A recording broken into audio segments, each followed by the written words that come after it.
teman-teman, perkenalkan nama saya Nela Simatupang. Saya jurusan kebidanan kelas D3 2B. Di sini saya akan membahas tentang materi keputihan.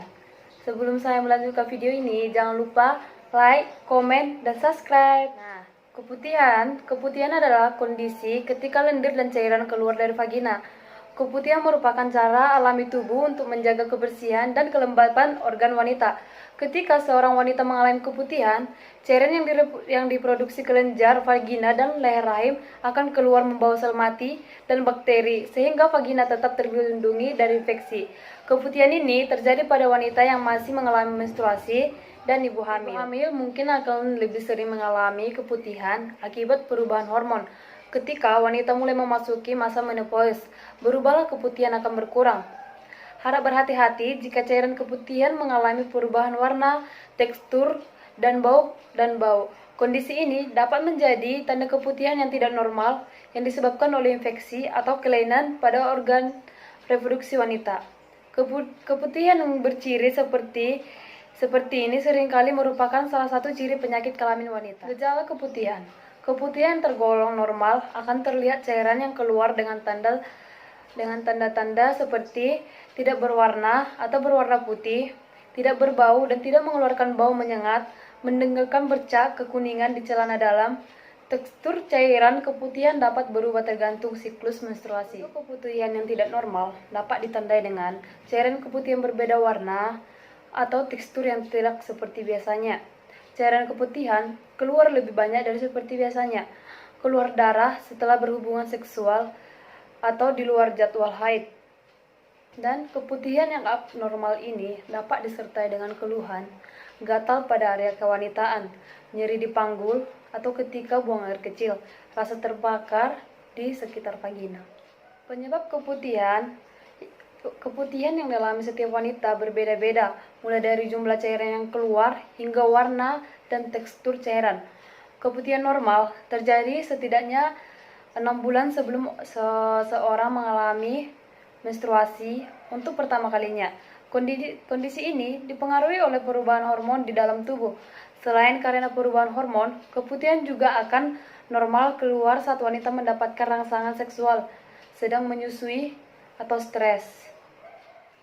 Dan ada juga beberapa faktor yang membuat seorang rentan mengalami infeksi vagina dan menimbulkan keputihan, seperti konsumsi pil KB dan obat kortikosteroid, menderita penyakit diabetes, melakukan hubungan seksual dan tanpa kondom, dan sering berganti pasangan. Menurunnya sistem kekebalan tubuh, misalnya penyakit HIV. Terdapat iritasi dan di dalam atau di sekitar vagina.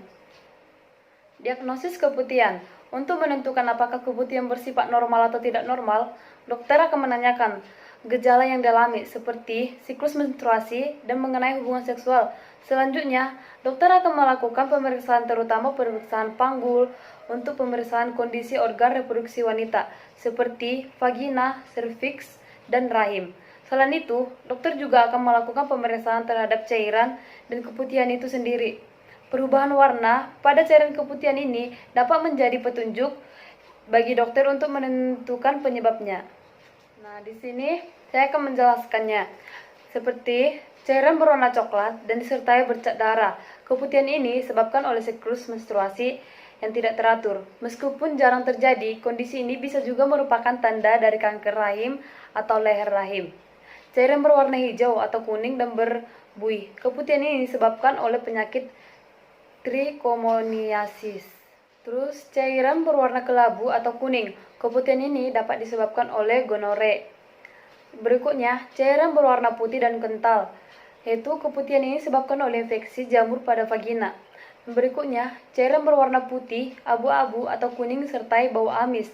Keputihan ini disebabkan oleh penyakit vaginosis. Yang berikutnya, cairan berwarna merah muda, yaitu keputihan yang terjadi setelah melahirkan. Dan tanda keputihan yang tidak normal umumnya sudah dapat terdeteksi pada pemeriksaan awal. Namun, dokter dapat menganjurkan pasien untuk menjalani pemeriksaan tambahan agar lebih pasti, seperti tes pH untuk memeriksa tingkat keamanan lendir atau cairan yang mendeteksi tanda-tanda infeksi pada vagina. Baru, tes sampel cairan vagina, yaitu pemeriksaan laboratorium terhadap sampel cairan atau lendir keputihan untuk mendeteksi keberadaan jamur, bakteri, atau parasit yang menyebabkan keputihan. Pengobatan keputihan. Keputihan tergolong dalam normal, memerlukan penanganan medis secara khusus. Kondisi ini dapat ditangani oleh memeriksakan area kewanitaan secara rutin untuk menghilangkan lendir atau cairan. Sementara, cara mengatasi keputihan yang tergolong abnormal dilakukan berdasarkan penyebab yang mendasari keputihan. Dokter akan memberikan terapi obat untuk mengobati keputihan abnormal. Obat untuk menangani keputihan yaitu obat antibiotik seperti clindamycin untuk menghilangkan bakteri keputihan. Antibiotik tersedia dalam bentuk pil atau krim oles. Yang berikutnya, obat anti jamur seperti clotrimazole untuk mengatasi infeksi jamur yang menyebabkan keputihan. Obat ini tersedia dalam bentuk krim atau gel yang dioleskan di bagian dalam vagina. Yaitu pencegahan keputihan. Langkah utama untuk menjaga keputihan abnormal adalah menjaga kebersihan area kewanitaan agar terhindar dari risiko infeksi. Cara yang melakukan seperti yaitu membersihkan vagina dengan sabun dan air hangat setelah buang air kecil atau besar, kemudian keringkan. Cara ini dilakukan untuk mencegah bakteri masuk ke dalam vagina. Yang berikutnya, hindari menyiram atau membersihkan vagina dengan semprotan air. Cara ini berisiko menghilangkan bakteri baik yang melindungi vagina dari infeksi.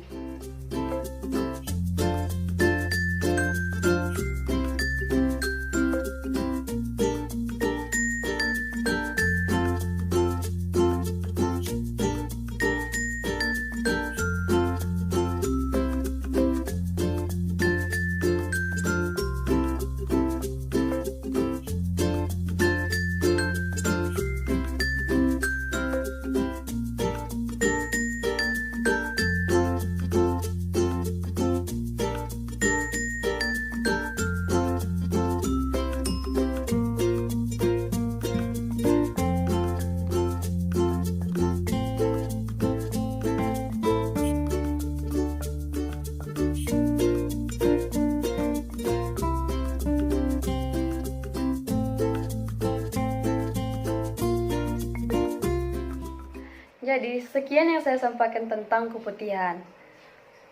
Semoga bermanfaat. Terima kasih.